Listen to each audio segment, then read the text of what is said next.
If you're building a coaching business, there's one thing that you already know. Your results matter, but your client's results decide everything. And still, getting authentic testimonials feels harder than building the product or the business itself.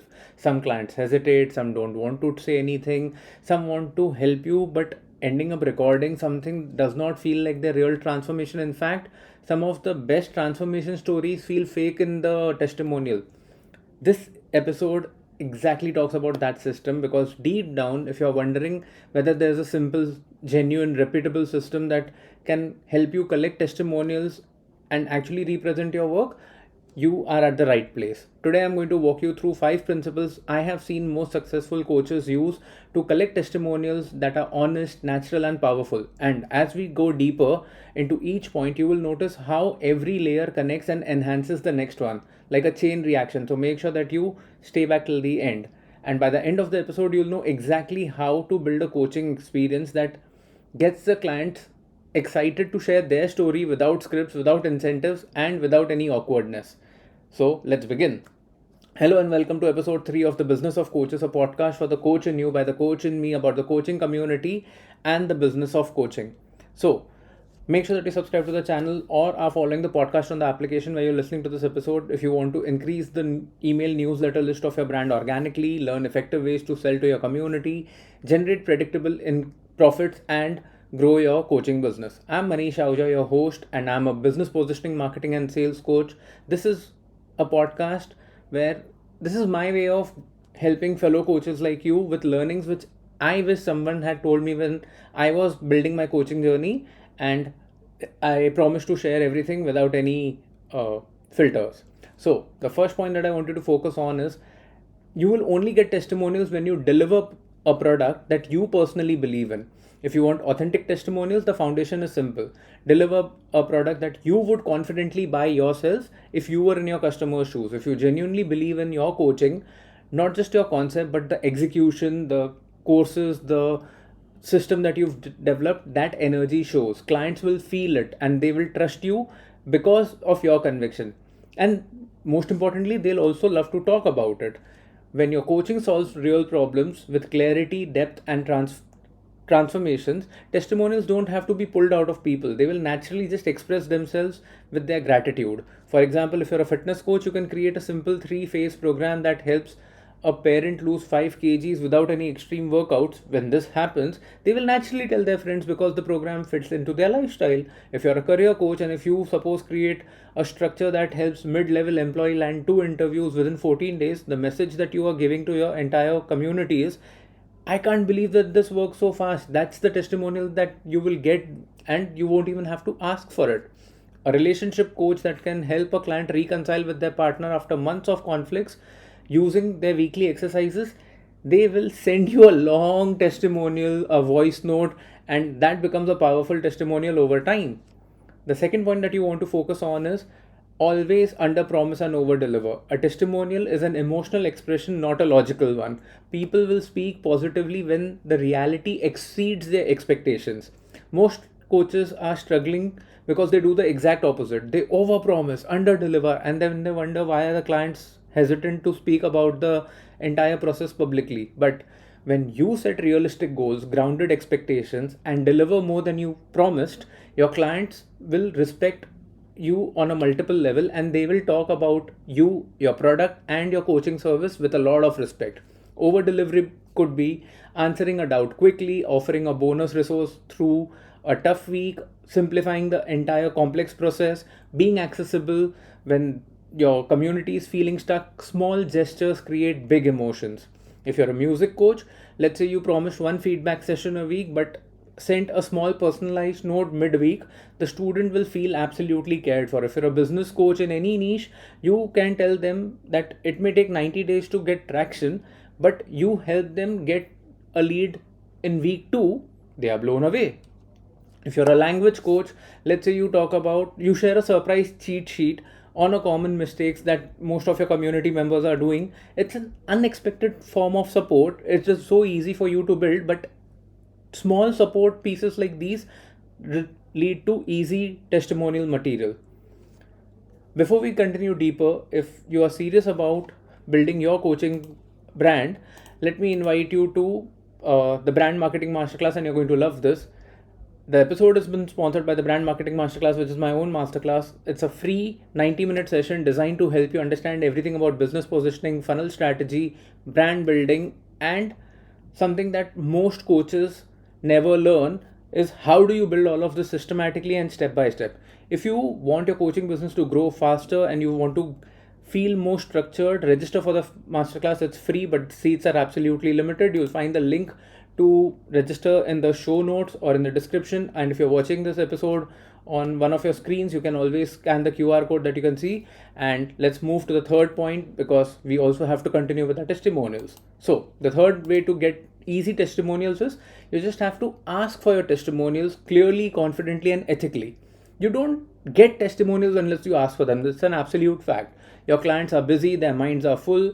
Giving you a testimonial is not one of their priorities. Your course has changed their life, but recording a testimonial isn't always somebody's priority, or it's not on the top of their mind, right? So how do you solve this? You must just ask for it. Ask without hesitation, ask without guilt, ask without any incentives. This is very important. Incentives make testimonials feel forced, and it's absolutely unethical from my point of view. The best moment to ask your client for a testimonial is when they're expressing satisfaction, sharing a win, or they appreciate a result that they've achieved through your coaching system. Their emotions are aligned in that moment, and when you ask for a testimonial at that point of time, it almost feels like you're inviting them to show their gratitude, not pressurizing them. For example, if you're a career coach, a client messaging, I cracked the interview, your reply, amazing. If you're comfortable, I would love to know your story, or if I would love for you to share your story in a short video. Most probably you will end up getting that video. A fitness coach, a client hits a 10-day streak, you can just say, you've been so consistent. If you feel okay, would you like to share your journey and how has your experience been so far? Because more videos like these will help others form their streak.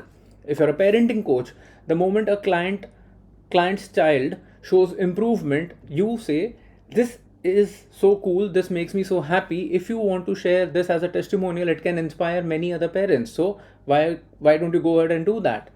This may seem very silly, but these are the points when your customers, your clients, your results are most likely to convert into testimonials. So don't lose this opportunity. If you're finding value in this episode already, please take a moment and like this episode on YouTube, or leave a 5-star rating on the application where you're listening to this podcast, maybe on Spotify, Apple, or any other application. It takes just a few seconds from your side, but it genuinely helps the episode reach more coaches who need it. Thank you. Did you see what I did? What did I just do? If I've given you value in the first 3 points, it felt so easy, effortless, and ethical for me to ask you for a testimonial. Moving on to the 4th point. Don't take it personally if someone refuses. Testimonials are not a measurement of your worth. It's just that some clients are uncomfortable to face the camera, some don't want to reveal their personal struggles, or some like just keeping things and their personal development journey absolutely private. None of this means that your coaching isn't good enough. When someone says no, let them know that it's completely okay. Your maturity and emotional intelligence being part of your brand is being tested at that moment. You have to be absolutely empathetic about it. And often the clients who decline today may always come back later and give you a better testimonial in the future, so you don't have to worry at all. For example, if you're a relationship coach and a client has had a deep personal transformation but does not want to reveal their identity, respecting builds trust. Respecting their privacy, respecting their process, respecting their journey builds trust. You don't have to worry. A fitness coach, a client feels shy about recording a video because they have got a transformation, but they don't have enough self-confidence to face a camera. It's perfectly okay. A mindset coach, a client says no initially, but 3 months later, as that mindset keeps getting stronger and they achieve a breakthrough, the voluntary testimonial will just come when you expect it the least. If you're still with me, consider subscribing to the YouTube channel, or also follow the podcast on the application where you're listening, and let me give you an incentive to do so. I told you, be ethical about it. In the next episode, I'm going to deep dive into this concept of how do you deliver a coaching experience which is so good that it starts selling itself. Now, why would you not want to get access to that episode, and you'll only get that if you subscribe, or you may just forget. So make sure that you subscribe to the channel or follow the podcast on the application where you've been listening to this episode till this moment. The fifth point for today is, while asking for the testimonial, please guide your clients on what to say, but let them express everything in their own words. Most clients don't know what makes a good testimonial, what makes a helpful testimonial. So they either keep rambling or they say something that is too generic, like the program was great. That does not help anybody. If you've got the client to accept to give you a testimonial, it's your responsibility to guide them and show them the way. You're not supposed to give them a script. That would be very fake. But what you can always do is you can give them a framework. A simple structure that works beautifully is, what was the problem before the program? What changed after joining? What specific results did you get? What would you like to tell someone who's thinking about enrolling? This helps your clients feel comfortable and speak honestly while staying focused on the pain points and the results that you want them to talk about to others in their testimonial. Example, for a career coach, a client that records a testimonial saying, I was confused about my resume, but after joining, I got the clarity and I landed 2 interviews. A straight format that actually talks about the pain point, process, and results. A fitness coach similarly could talk about, the testimonial could say, I couldn't stay consistent before, but now I work out for 5 days in a week and I feel so much lighter. An art coach would have a testimonial that would say, I struggled with a creative block, but after joining your classes, I am painting daily again, and that feels so beautiful. These are the simplest ways to get your testimonials. Before we wrap up this episode, I would love to hear from you. Tell me, what is the biggest challenges that you are facing or your clients are facing, or what is it that is not helping you get enough testimonials? If you have any thoughts, if you have any comments, if you have anything that you disagree with in whatever I've said in this episode, please let me know everything in the comments below. I personally go through each and every one of them, and I would be more than happy to interact with you. Having said that, if you're listening to this episode on a podcast application, you'll find the link for the YouTube video in the show notes of this episode, so that you can go and click on that link and leave your comment on YouTube, so that your thought process does not get left out. Let me very quickly give you a recap of all the 5 points we've discussed. Build a product that you would buy yourself, which makes it very easy for you to deliver and get a testimonial. Set realistic expectations and exceed them by under-promising and over-delivering. The third point is, always ask confidently and ethically. Fourth point being, don't take refusals personally. And the fifth point that we discussed was, guide with the structure, but let the client speak freely about their entire thought process in the testimonial. When we started, I told you that this episode would give you a simple, authentic, reputable structure to get real testimonials without any scripts, incentives, or guilt. Now that you have the structure, please go ahead and start using it in your business. Now you know how to deliver value that naturally leads to praise. You know how to ask without getting awkward. And most importantly, you know how to guide without controlling your clients in any way or form. And now that you know all of this, go ahead, build trust, and don't worry if someone ever says a no. This is the foundation of building a coaching brand which grows not by noise but by proof. Look at it. There's a good possibility that I asked you for comment. I asked you to give me a 5-star rating. I asked you to subscribe. Did you do all of that? If you didn't, isn't this how the entire process works? You did whatever you felt comfortable with. That is exactly how things go. Tell me which point hit you the hardest, and if you disagree to something, I'm again telling you, please go ahead and drop a comment, because every feedback will help me shape a better future episode. And before you go, if you're really serious about building your coaching brand with real authority, do not forget to register for the brand marketing masterclass. The link is in the description of the show notes. It's 90 minutes, it's free, it's practical, seats are limited. Register now using the link below. If you're still here, it means that this episode resonated with you at some level. Maybe you learned something new, or you at least got the value for your time. Like the video or give a 5-star rating on the podcast application where you're listening to us. This takes just a few seconds, but helps me reach a much wider audience.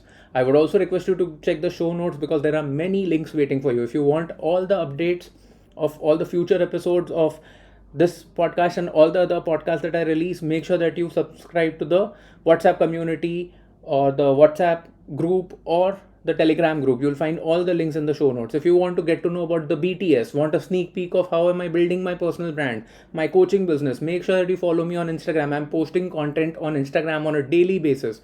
and all the other platforms where I'm active. You'll find all the links of all the social media platforms in the show notes. Thank you for staying back till the end of the episode. I really appreciate your commitment towards learning and wanting to grow and expand your business of coaching profitably.